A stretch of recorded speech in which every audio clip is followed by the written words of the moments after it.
So, just to set the scene, talking with Preston Shavy and Elliot Pereira today about a pretty interesting flight. I gather it was November 19th in a Cessna 172 in Hawaii. And a little trouble with the engine necessitated landing on a road. So, I want to start by just kind of getting the big picture.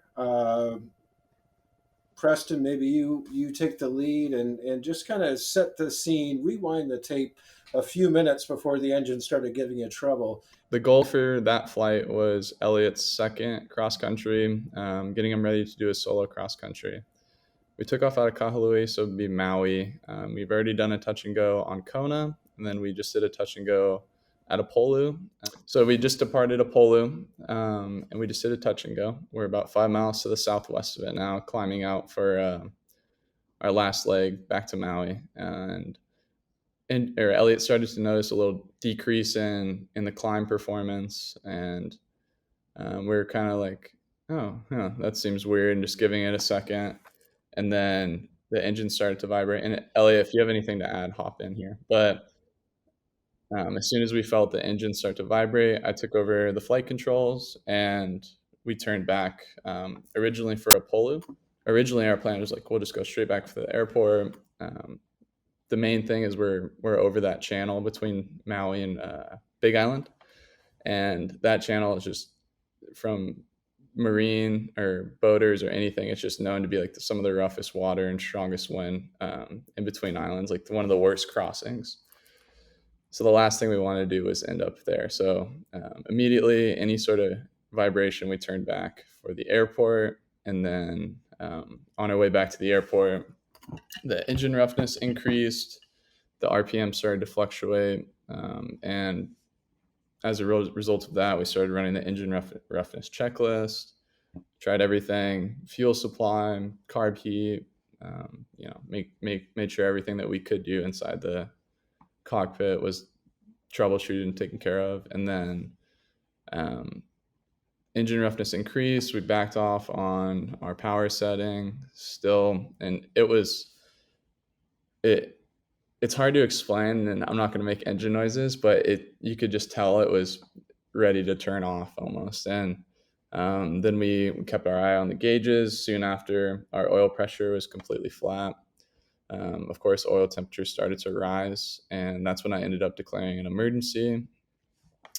And from there, it was, okay, maybe the decision making behind airport versus road was the airport had about 2 to 3 more miles of that channel, the water in between us. So from direct to the airport turned to directly to land. And it just so happened there was a perfect road to land on, the closest bit of land. So it's pretty much the summary of it. I want to talk more about the decision making process, but first I want to hear from Elliot because this is you know you're getting ready for a solo cross country. Is that correct? So Yes.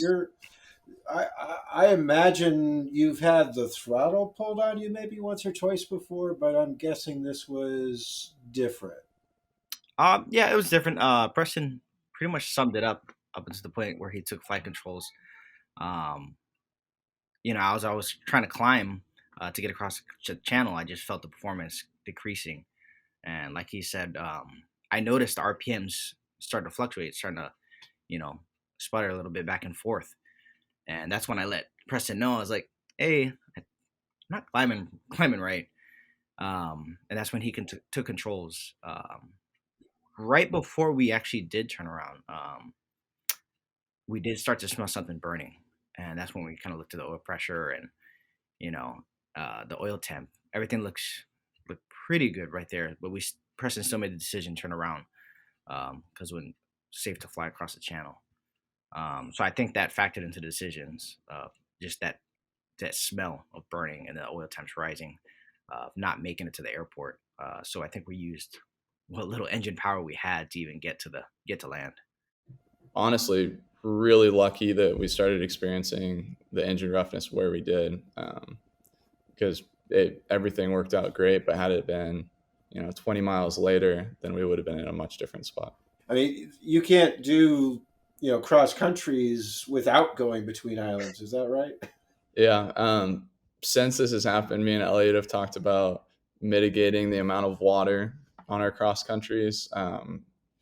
Just last week, we did a cross country into Honolulu, the Bravo, which obviously offers new challenges for student pilots and additional endorsements. But if my students seem up to it, that's my new cross country solo, just because you have the whole island of Molokai and a lot less water. So yeah, that's our new plan. And where were you altitude wise when you were dealing with this? Those ceilings we could have climbed up to, what would that be that way? 4,500, 6,500. So that was our plan. That's where we're heading up to, and we turned more southwest. So that was the idea. At the time of the emergency, I think we were between 1,500 and 2,000 feet. Okay, so nowhere near as high as you would want to be. Exactly, yeah. And so I guess it must have been pretty straightforward from a decision making standpoint. The road was there. Did you have a pretty clear view of traffic on the road, lack thereof? Like, were there a lot of trees around it, or was it pretty open and easy to access? From an emergency landing standpoint, that area of the Big Island is dreamy, I would say. I mean, Maui, a lot of it's cliffs and different terrain.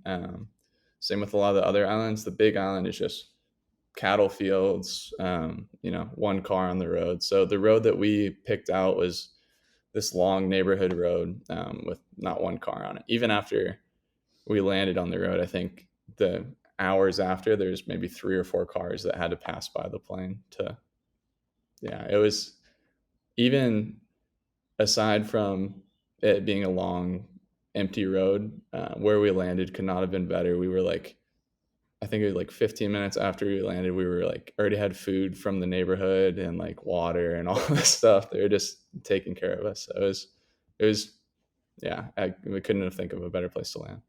Have you done worked a lot of CRM into the training, and how did that work in actuality in terms of how you divided tasks and between the flying and the checklists and the radios? There was definitely some divided tasks. Upon touchdown, I had him turning off the battery and him ready to go on stuff, and he was keeping an eye on the gauges and everything. And everyone was calm and ready to go. And Elliot's got a good resume as far as reasons he'd be calm under pressure with the military and police force and everything. But I'm gonna ask Elliot to give me your perspective. I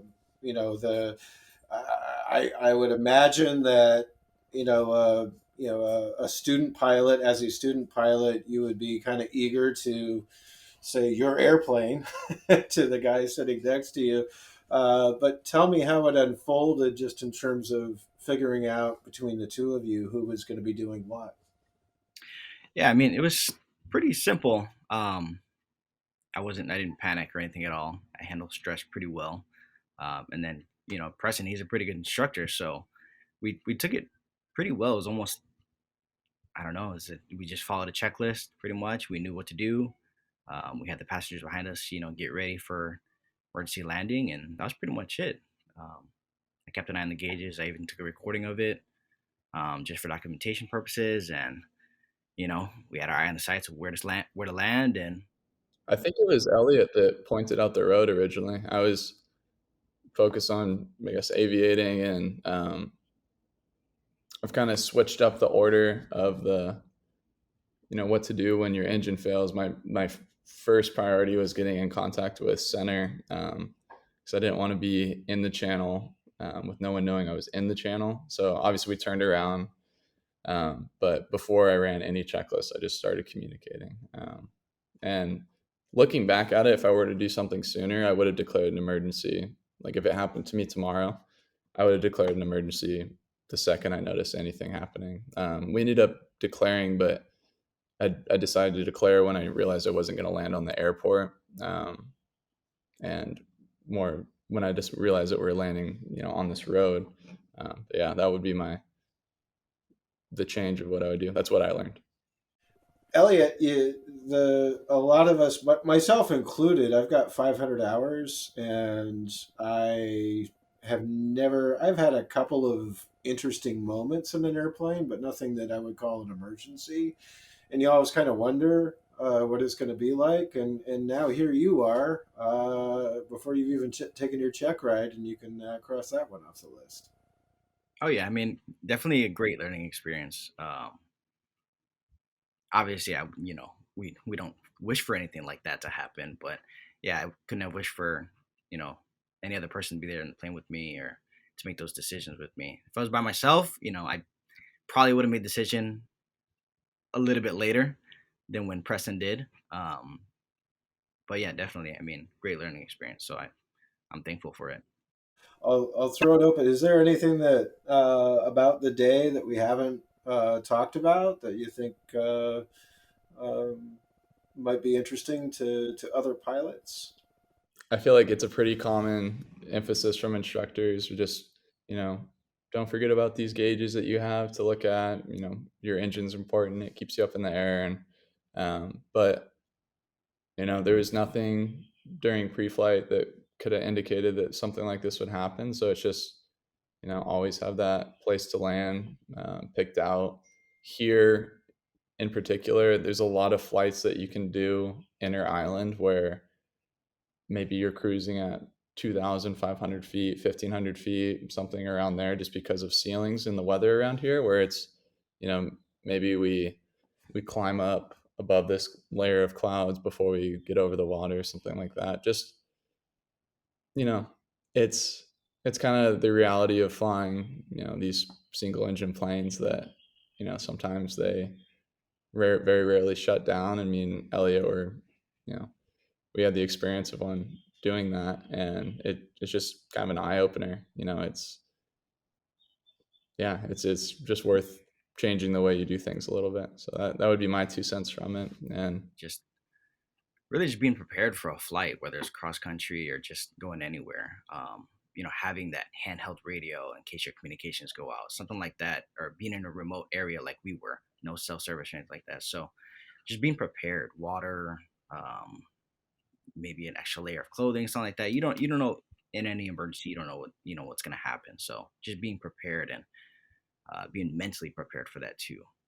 I think a lot of students they get into flight training and they have their mind set on flying, um, and they run through the emergency procedures and emergency maneuvers and stuff like that. But I think you got to mentally prepare yourself for something that could actually happen, which it did. being mentally prepared to go fly, and mentally prepared for any emergency situation you could encounter in flight, are different things. So it's just, it's worth kind of a self check, to kind of add into your routine. Well, that's words of wisdom. I think the biggest thing I've learned from aviation is just think about what you're doing before you do it. Yeah, So, that's a good and way. that covers a lot.